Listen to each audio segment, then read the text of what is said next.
जय हिंद बच्चों। पिछले वीडियो में हम लोगों ने 9 के साइंस चैप्टर 1 को 3 भागों में पढ़ चुका है। पार्ट 1 में पढ़ा था matter, physical nature of matter and states of matter, जबकि पार्ट 2 में वॉल्यूम, डेंसिटी और डिफ्यूजन के बारे में पढ़ा, और पार्ट 3 में 5 स्टेट्स ऑफ मैटर डिटेल से पढ़ा।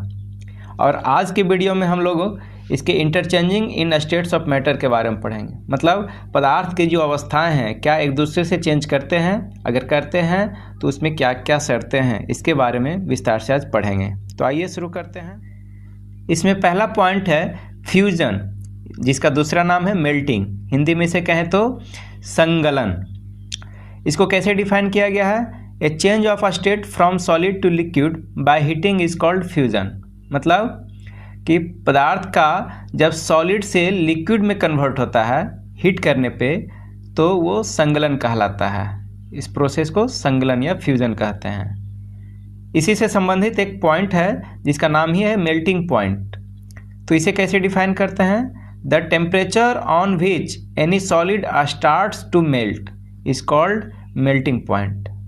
मतलब कि वह तापमान जिस पर कोई सॉलिड अर्थात ठोस शुरू होता है पिघलना, यानी कोई ठोस जब पिघलना शुरू करता है जिस तापमान पर, उसका वो मेल्टिंग पॉइंट कहलाता है, यानी कि गलन तापमान। एग्जाम्पल के लिए है melting point of ice is 0 degree Celsius. मतलब 0 डिग्री सेल्सियस पर ही बर्फ पिघलता है। अगला पॉइंट है इवेपोरेशन, जिसे हिंदी में वाष्पन कहते हैं। तो इसमें कहा गया है a change of state from liquid to gas below its boiling point is called evaporation. जब कोई लिक्विड गैस में बदलता है अपने बॉइलिंग पॉइंट के नीचे, तो उस प्रोसेस को इवेपोरेशन कहा गया है। बॉइलिंग पॉइंट क्या होता है? The temperature on which any liquid starts to boil is called its boiling point. मतलब वह तापमान जिस पर कोई द्रव उबलना शुरू करता है उसका बॉइलिंग पॉइंट कहलाता है। हिंदी में इसे क्वथनांक कहते हैं। For example boiling point of water is 100 degree Celsius. यानी पानी का जो क्वथनांक है, यानी उबलने का तापमान, वो 100 डिग्री सेल्सियस है। इसी तरह से अगला पॉइंट है कंडेंसेशन। कंडेंसेशन कैसे डिफाइन किया गया है? A change of a state from gas to liquid by cooling is called condensation. मतलब जब कोई गैस पानी बनने लगता है अर्थात द्रव बनने लगता है, तो उस प्रोसेस को कंडेंसेशन कहा गया है, और ये तभी होगा जब उसे ठंडा किया जाएगा। उसी से संबंधित है कंडेंसेशन पॉइंट।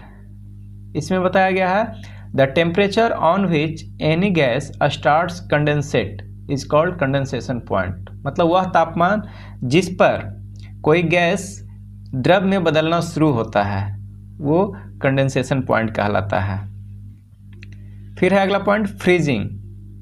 फ्रीजिंग क्या है? जमनांक। इसे कैसे डिफाइन करते हैं? A change of a state from liquid to solid by cooling is called freezing. मतलब जब कोई लिक्विड सॉलिड में चेंज होने लगता है, और ये कब होगा? जब उसे ठंडा करेंगे, तो इस प्रोसेस को फ्रीजिंग कहा जाएगा। तो इसके लिए भी एक पॉइंट होगा फ्रीजिंग पॉइंट। तो इसे डिफाइन करने के लिए होगा कि the temperature on which any liquid starts to freeze is called its freezing point. मतलब वह तापमान जिस पर कोई द्रव जमना शुरू करता है उसे उसका फ्रीजिंग पॉइंट कहते हैं, अर्थात जमनांक कहते हैं। इसमें भी आप पढ़े होंगे कि वाटर का जो फ्रीजिंग पॉइंट होता है वो 0 डिग्री सेल्सियस होता है। अगला पॉइंट है सब्लिमेशन। सब्लिमेशन को हिंदी में ऊर्ध्वपातन कहते हैं। इसे इस तरह से डिफाइन किया गया है a change of a state directly from solid to gas without changing into liquid state is called sublimation. मतलब क्या है कि एक कोई भी सॉलिड जब गर्म करने पर वो बिना लिक्विड में बदले हुए डायरेक्ट गैस में चेंज हो जाए, तो इस प्रोसेस को सब्लिमेशन कहा जाएगा। And the direct change of gas to solid without changing into liquid is called deposition. और इसी का उल्टा, यदि किसी गैस को ठंडा किया जाए और वो बिना द्रव में बदले डायरेक्ट सॉलिड में चेंज हो जाए, तो इस प्रोसेस को डिपोजिशन कहा जाता है। हिंदी में से निक्षेपण कहते हैं। एग्जाम्पल के लिए ammonium chloride, camphor, iodine, dry ice, dry ice को ही हम लोग सॉलिड कार्बन डाइऑक्साइड बोलते हैं। नैप्थलीन टैबलेट, ये सभी जो होते हैं ये सब के सब सब्लिमेट मटेरियल है, मतलब अगर ये सॉलिड में है और इसे हम गर्म करेंगे तो ये डायरेक्ट गैस में कन्वर्ट हो जाएंगे, और गैस के रूप में जब रहेंगे और इसे हम ठंडा करेंगे तो ये डायरेक्ट सॉलिड में कन्वर्ट हो जाएंगे। तो इस तरह से सब्लिमेशन और डिपोजिशन के बारे में पढ़ा। आगे हम लोग पढ़ेंगे effect of change of temperature. क्या तापमान का कोई प्रभाव पड़ता है स्टेट चेंज में? तो इसमें बताया गया है कि the temperature effect on heating a solid varies depending on the nature of the solid and the conditions required in bringing the change. मतलब कि टेम्परेचर इफेक्ट करता है, ये निर्भर करता है किसी सॉलिड के नेचर पर या उसके जो रिक्वायर्ड कंडीशंस हैं उसके आधार पर ये चेंज करते हैं। इसका दूसरा पॉइंट बताया गया है कि on increasing the temperature of solids the kinetic energy of the particles increases, which overcomes the force of attraction between the particles, thereby solid melts and is converted to a liquid।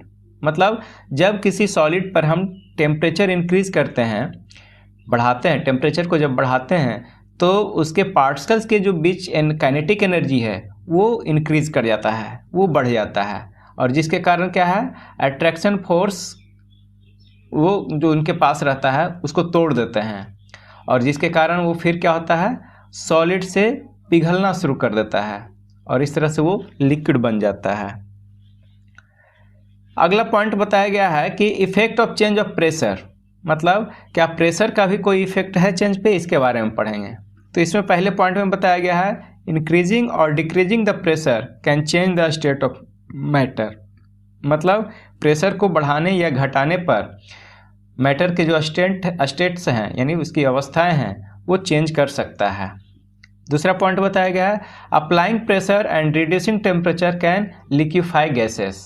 मतलब कि pressure को apply करके और temperature को घटा करके, यानी pressure को बढ़ा करके और टेम्परेचर को घटा करके किसी गैस को लिक्विड में बनाया जा सकता है।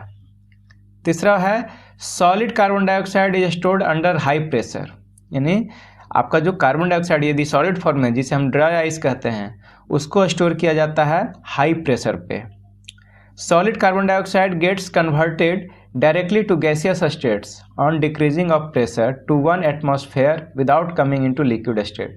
यदि उसमें से हम प्रेशर को घटा दें, 1 एटमॉस्फेयर पे ले आए प्रेशर को, तो सॉलिड CO2 जो होता है वो बिना लिक्विड में कन्वर्ट किए गैस में बदल जाता है। This is the reason that solid carbon dioxide is also known as dry ice. और इसी कारण से सॉलिड कार्बन डाइऑक्साइड को हम लोग ड्राई आइस के नाम से जानते हैं। आगे आपको इस फिगर के माध्यम से सॉलिड, लिक्विड और गैस तीनों का जो इंटरकन्वर्सन है उसको समझाया गया है। तो जितना चीज़ हम लोग पीछे पढ़ा उसको एक शॉर्ट थॉट में इस फिगर में दिखाने का कोशिश किया गया है।